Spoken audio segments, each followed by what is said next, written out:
nakakaloka. TT in the morning!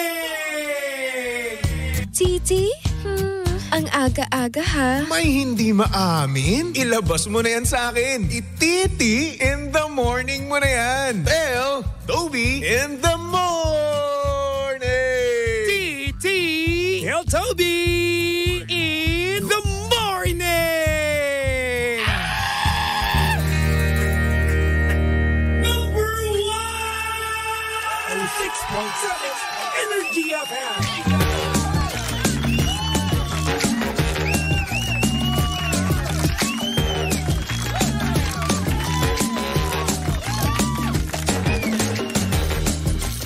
Same, pero iba. We are number 1, 06.7 Energy FM Pangga. Huwag mo sabihing radyo, sabihin mo. Oras sa buong kabuluan. Pangga, check your time. It's now 6:28 on the clock. Good morning, Luzon, Visayas at Mindanao, Metro and Mega Manila. Happy Throwback Thursday, no? Para sa mga pangga natin dyang gustong ibalik ang nakaraan. Ay, tunog hindi pa nakaka-move on na. Oh, yung tipong ang lamig-lamig ngayon, parang namimiss mo siya. Nako, yan tayo kapag malamig, nagre-relapse. Kapag malamig, humuhugot. Kapag malamig, namimiss yung nang ghost. Ano pa ba? Ano pa ba ang masarap gawin kapag malamig, no? Kapag cuddle weather. Para lang to sa mga single, ha, by the way. Yung mga taken dyan, yung may mga jowa, no, ay nako, takip kayo ng tenga. Dahil sang katutak na kabiteran ang sasabihin ko ngayon. Oo, ngayon kasing cuddle weather, ngayon kasing malamig, no? Ang sarap isipin yung mga happy moments nyo ng nakaraan mo. Diba? Yung tipong mapapatulala ka na lang at sasabihin mo na, what if nag-work? Oh. What if kami pala talaga ang para sa isa't isa? What if nilaban ko imbes na sumuko? Ang daming what ifs, no? Ang dami nating what if sa buhay natin. Kaya naman ko ako sa inyo, no? Gawin nyo na lahat kapag kayo ay na-in love. No? Whether ma-reject kayo, whether na hindi kayo pagbigyan sa gusto nyo, no? Dapat puspusan na. Oo. Gawin nyo ng Armalite, di ba? Kasi nga naman magkakaroon lang ng mga what if sa inyong mga utak, di ba? Kasi kung gusto rin kayo niyan, no, magti-take din niya ng risk. Kaso, kung ayaw, di ba busted rin ka? Which is okay lang naman. Bakit? Kasi, kapag binasted ka, at least alam mo na, no, yung sagot sa iyong mga katanungan, yung sagot sa iyong mga what if, di ba? Ngayon may gusto ka, tapos hindi ka umaamin sa kanya, hindi ka nakikipag-usap sa kanya, no? Tapos pagdating ng panahon, lalaganap na naman ang iyong mga what if, di ba? Dadami naman ang mga naiisip mong mga bagay-bagay na dapat ginawa mo, pero hindi. In short, nagsisisi ka na. Di ba? In short, gusto mong bumalik sa dati, no? Na kung saan andoon ka sa posisyon na yon, na kung saan sasabihin mo na dapat, pero napangunahan ka ng takot. Di ba? Kung kailan okay pa ang lahat, no? Di ba? Kung kailan sweet pa siya sa'yo, kung kailan wala pa siyang nakakausap, no? Na iba. At ikaw lang ang tanging nasa kanyang paningin. Ang sarap balikan nun, no? Lalong-lalo na nung time na nag-meet kayo, no? Ang sarap balikan nung moment na yon.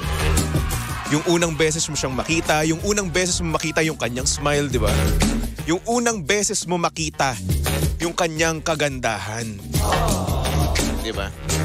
Kaso ngayon, wala na. Hindi na kayo nagkikita. At kung magkikita man kayo, may kasama na siyang iba. Diba? Ang sarap balikan ang nakaraan, no? Pero syempre at the same time, mas mabuti na rin na mag-move forward na tayo, no? Pangga. Oo, mag-move on na tayo sa mga buhay natin na kung saan tayo ay malungkot, tayo ay na-reject, tayo ay hindi pinili. Diba? Move on na.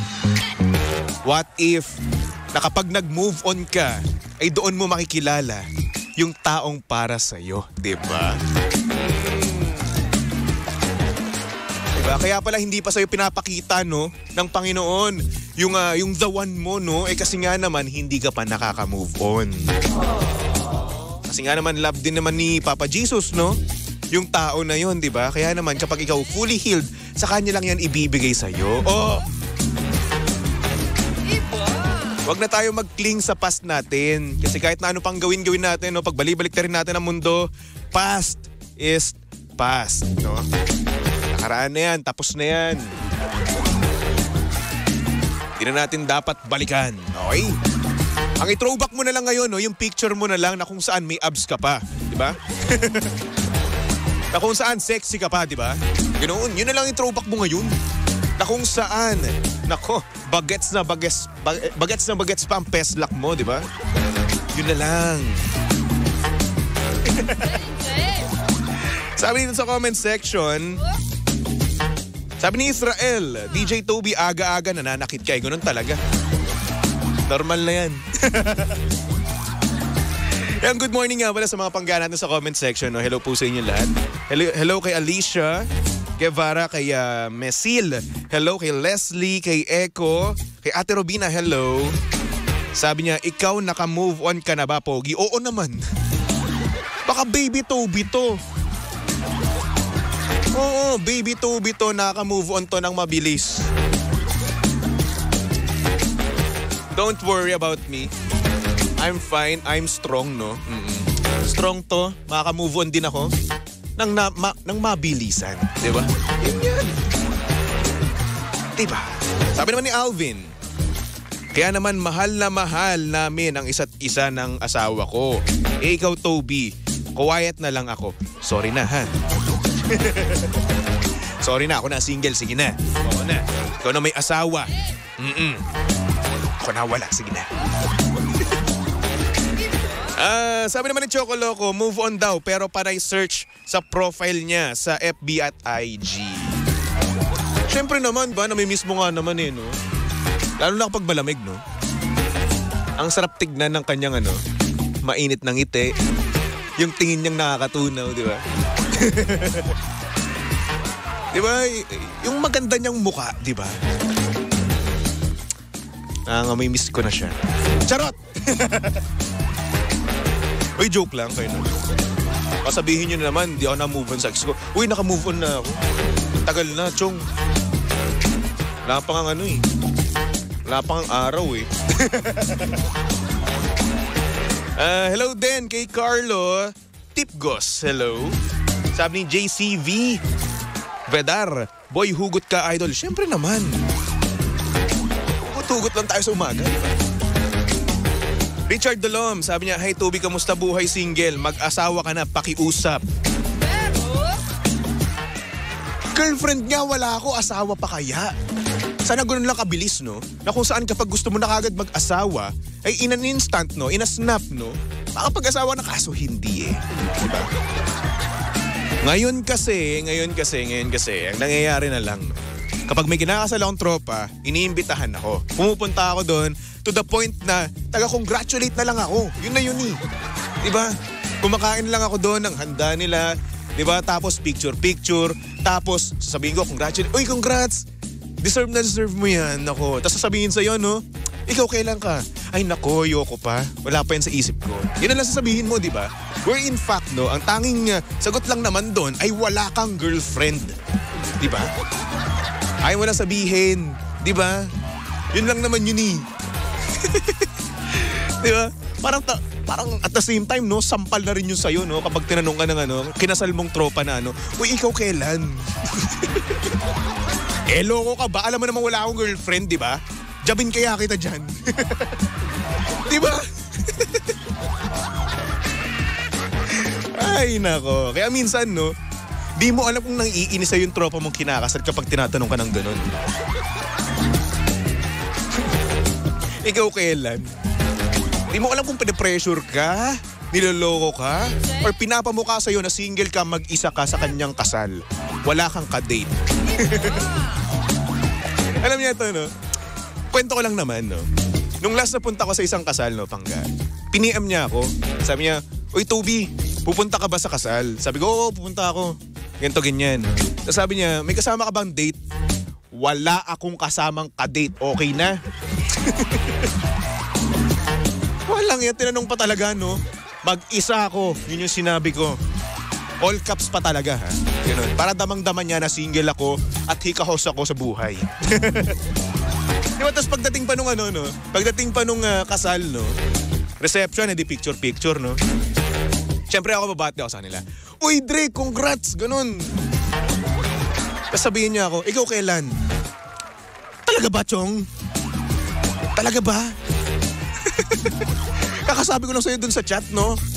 Na wala akong kadate, wala akong mag-isa lang ako, single ako, ganun. Sabihin mo ako kailan? Kung bigwasan kaya kita.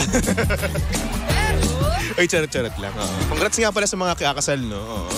Congrats sa mga magkakaroon ng mga anak, no? Yan na lang ang silbi ko sa buhay, yan na lang ang papel ko sa buhay.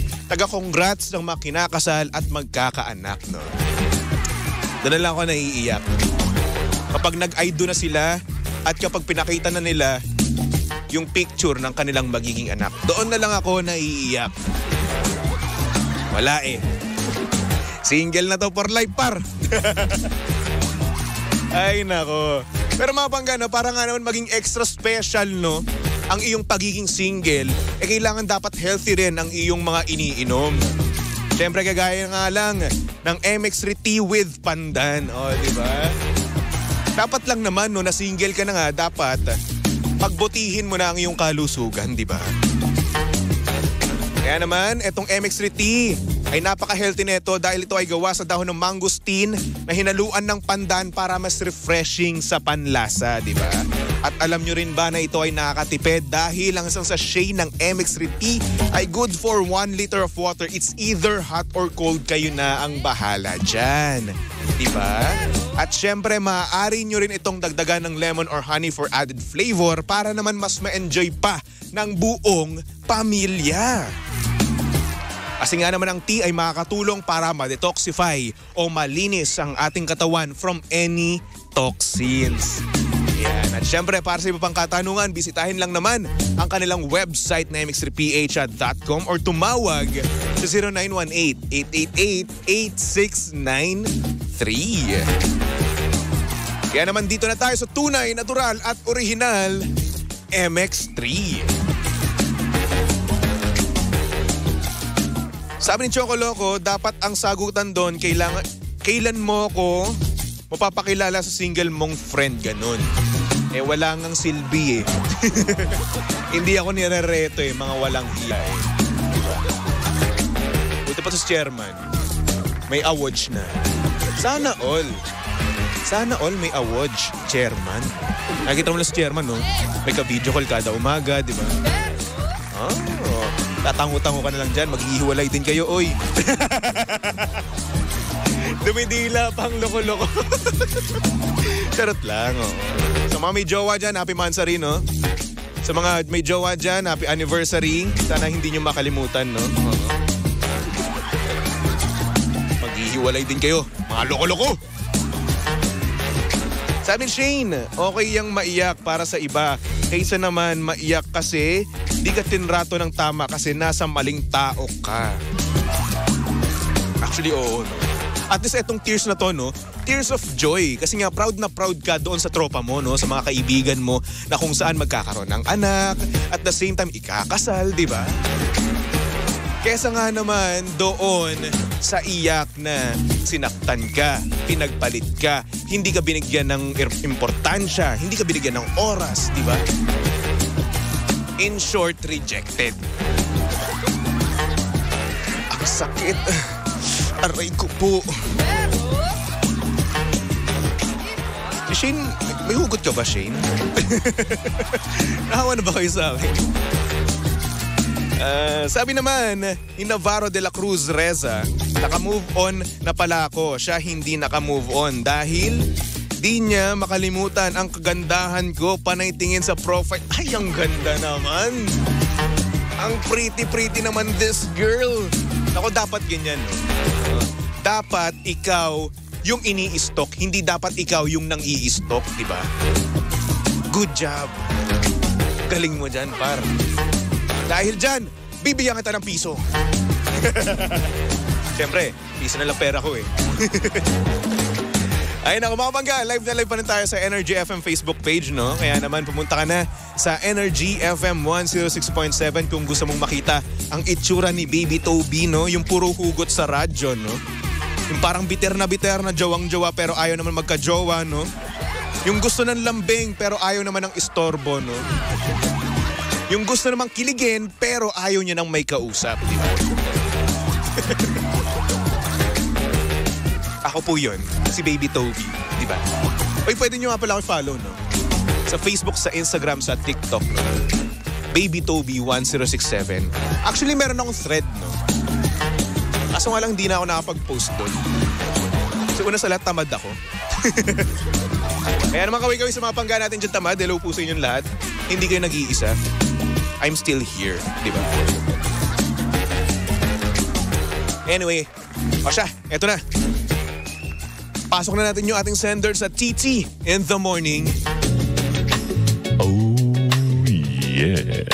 TT in the morning. Why? Ang aga-aga ha. Tell Toby in the morning. Yahoo! Mapapayahu ka nga naman talaga sa ating sender. Na kung saan siya na mismo ang sumusuko. Ay nako. Sabi ni Jeff, no? Singit ko lang din naman. Baby Toby, mas masaklap yung sabihan ka ng tropa mo na mag-anak ka na pero single ka. Actually, oo. Naranasan ko na yan. Actually, nitong nakaraan lang, no? Meron akong tropa, no? Na yun nga, buntis nga. Tapos sinabihan ako, oy, mag-anak ka na rin. Mag-anak ka na rin para sabay tayo. Chong, paano? Kachat niya, wala ako. Diba? Paano? How? Mamajikin ko na lang, diba? Manggagayuma ako ng babae, ganun. Loko to eh. Ay nako, anyway. Mapunta na tayo sa ating sender, no? Ang pangalan niya ay Casey. At ang sabi niya dito, DJ Toby, paano ba gagawin ko?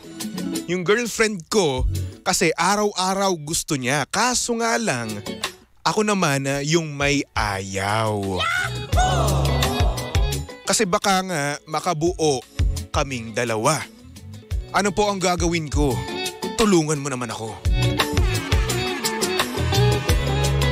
Ako, malito na sa akin to humanap ng tulong.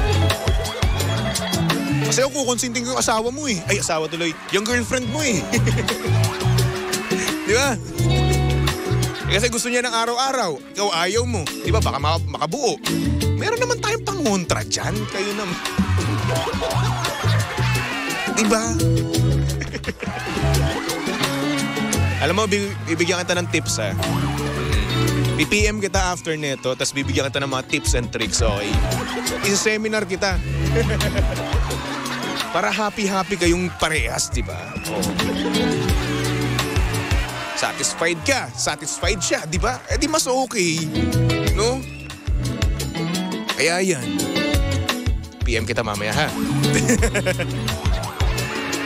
Di ba? Pero kung ganun, no? Kung hindi mo rin naman talaga maiwasan at ikaw parang na ano pa rin talaga na napapa-overthink na baka nga naman may mabuo, no? So ngayon, tingin ko wala talaga hindi kita matutulungan dyan, par. Kasi kukonsinting ko yung babae. Kasi may mga paraan kasi, no? May mga paraan, may mga pangontra, may mga pantigil, kumbaga. No? Ngayon, kung wala kang alam sa mga ganyan, halika dito, pumunta ka dito, seminar kita. Diba, seminar ka rin ni Lindsay, no? sa'yo. Diba? At the same time, no, kung ayaw na ayaw mo rin naman talaga, no, at wala na rin naman yan sa ano mo, sa tawag dito, sa kagustuhan mo, no, yung tipong labag sa kalooban mo, no, mas pangit yung ganun. Bakit? Kasi ang mangyayari dyan, ang kakalabasan ay ikaw mismo ay napipilitan. Taray, no, ikaw pa talaga napipilitan. Diba? Pogi mo naman, par. No, pero sana naman, no, hindi maghanap ng iba yung jowa mo, no, kapag palagi mo siyang tinatanggihan. Kasi ang sakit kaya nun, no, ang sakit kapag tinatanggihan mo yung isang tao, lalong-lalo na sa ganyang bagay, di ba? Oo. Saklap nun. Diba, may mga kilala ko nasasaktan kapag gano'n, nire-reject sila. Kapag gustong-gusto mismo nila, lalong-lalo sa babae, di ba? Alam mo, bihira lang yun. Bihira lang na may ganong babae, no? O hindi naman kaya yung iba, nasa loob yung kulo, di ba? Pwede naman yung ganun. Pero bukod tanging ikaw lang mismo yung nakapagpalabas ng ganong side mismo niya, di ba? Nako. Swerte mo na nun, tol. Pero yun na nga, no, tama nga itong sinabi ni Leslie, no, kausapin niya lang yung partner niya at mag-set ng date kung kailan. Oh, pwede naman yung ganun. Like for example, every Friday, no? Pwede yan. Diba? Pero masarap pa rin talaga yung ano eh. Mas okay pa rin talaga yung may pasundot, no? Yung unexpected, no? Na happy moments, diba? Yung masarap. Hindi mong biglaan na lang. Yung wushung. Halika dito. Di ba? Pero yun na nga, no? Para sa ating sender na si Casey, no? Nako, try your best pa rin, di ba? Try your best pa rin na maibigay yung gusto ng iyong partner, di ba? Kasi nga naman, what if, no? Dahil nga sa palagi mo siyang tinatabla, palagi mo siyang nire-reject sa kagustuhan niya, no? What if maghanap siya ng iba, di ba? Wag naman sana, pero may posibilidad na mangyari yung ganung bagay. So ngayon, do your best. Palawakin mo ang knowledge mo para hindi makabuo agad, okay? So ayun, Casey, maraming salamat sa pag-send ng iyong mensahe, no? At syempre sa mga pangga natin na gustong tumawag, bukas pa rin ang ating linya, no? Magpatawag lang kayo sa Energy FM Facebook page. Hanapin niyo lang Energy FM 106.7, okay? Alright. So for our next song, mga pangga, here's a song from Juan Carlos titled Para Sa'yo. Yes, para sa'yo, magbabago ako. Kasi love na love kita. Yun yun. Tumutok lang dito sa estasyong same pero iba. We are number 1, 06.7 Energy FM. Pangga, wag mo sabihin radyo, sabihin mo